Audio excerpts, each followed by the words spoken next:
Hey guys, Stony Godly here of the Soul Train in SGC Couture Fashion. I have made both of these pieces, view A and view B, or view A and view B. And here is my version of it.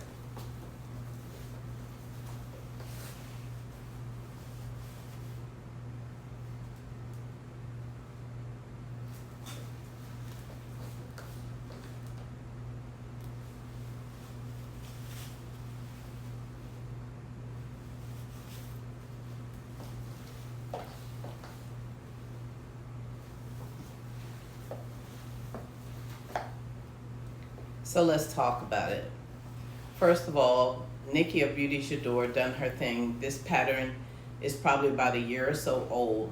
It is ME2052. So I have learned a lot of lessons through doing this particular pattern. And I have revisited old techniques that I did not master, that I felt like I'd done a lot better on this garment. So let me give you the deets. The top is oversized. I did extend the length of the top by 2 inches. I am 5'9" tall. So I wanted my jeans to go down past, like, to my the back of my shoe. So I extended these by 6 inches. I will extend them by 7 or 8 inches the next time around.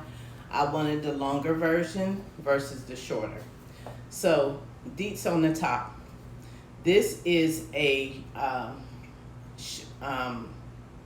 sateen blended with, I think, a linen fabric, because I have pressed and ironed and the wrinkles keep coming back, which tells me that there's some linen blended into this particular fabric. Be creative, you guys. This fabric was once a bed sheet of mine that I knew I wasn't going to use again this year, so I just went on and washed it up, and now it's a blouse. I use shank buttons in order to do my button installation down the front and on the cuffs. It takes a total of 12 buttons in order to complete this project.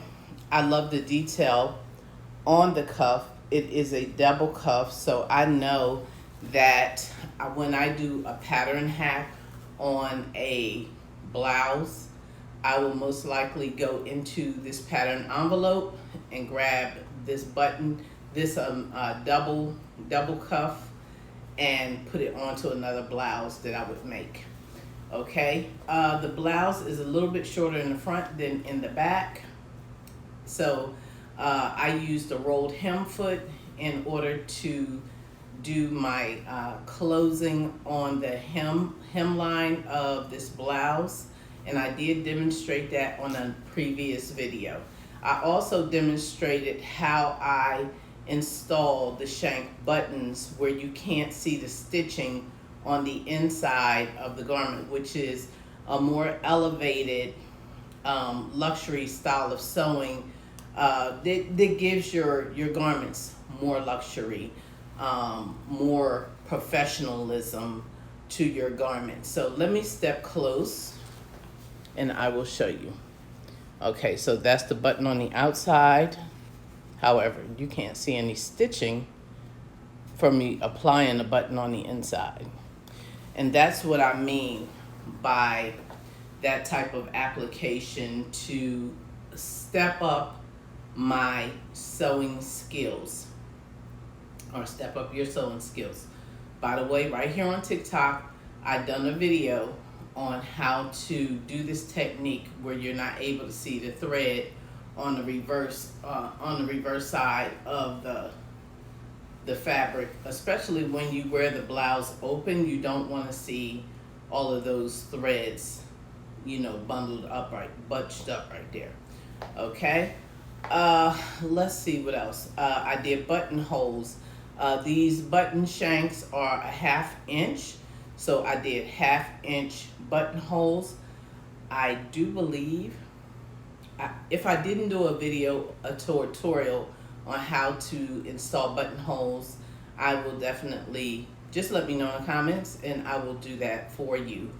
Buttonholes are very easy these days because most machines come with buttonhole makers, buttonhole feet, and I will be glad to show you that as well. Okay, so let's move on down to the jeans. The jeans, I don't know how many ounces this denim is. I don't even remember where I got this denim, to be completely honest with you, but I knew that I really liked it. I wish I could find it again. It has to be between, it's definitely not Austin. It has to be either Dallas or San Antonio where I picked this denim up at, because the intention for it was a denim blazer, but they became jeans.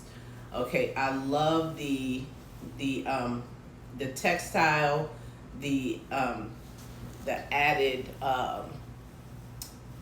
detailed textile on these jeans, and also I just used some sequin, and I did a different type of application in order to apply the sequin.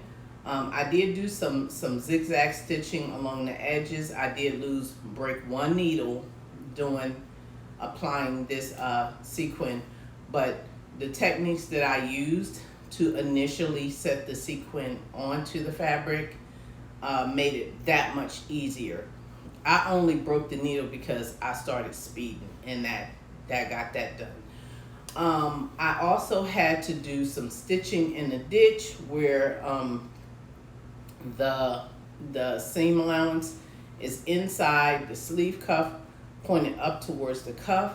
I had to do some stitching in the ditch. I also done some videos on how to do that, and I had to do stitch in the ditch on the waistband to apply the waistband of the jeans as well.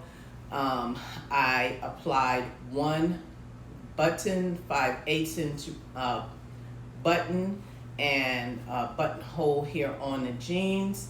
I did a lot of top stitching and a lot of edge stitching, and I showed top and edge stitching feet on my TikTok so that you could see how to do that. I want to bring your attention to these belt loops. These are nice and wide. This is my thing from now on. So I know that when I'm making jeans, I am going to go pull this pattern piece, and this is the width that I am going to make my belt loops. I like these belt loops better than the traditional 1/2 inch belt loops. Those belt loops, me and them have a time, okay? The pockets are nice and deep. They're relative. They're relative. You can put a lipstick and lip liner in your pocket comfortably. I did choose to make a bigger pocket because I have a big bum, and I feel like them small pockets, big bum, don't look right. So I did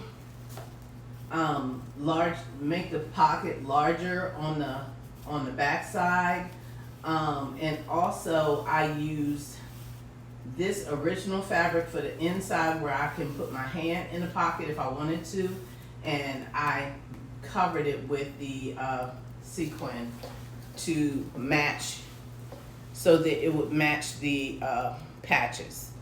And I think that's all I can share with you at this point. The construction of this garment was very easy. It's easy enough for someone that's been sewing for a while. By the way, the top is oversized, so when you pick your size, you want to pick a size that's going to give you a little bit of oversized look without it being too huge. This on me is I cut a 22. If I wanted it to fit more closely, I would just cut one size smaller, 1 or 2 sizes smaller. I hope you find this video helpful. If you have, like, comment, share. Go pick up the pattern on the next sale. Make the denims in different lengths. I will be making them to the ankle length like she made them at some point.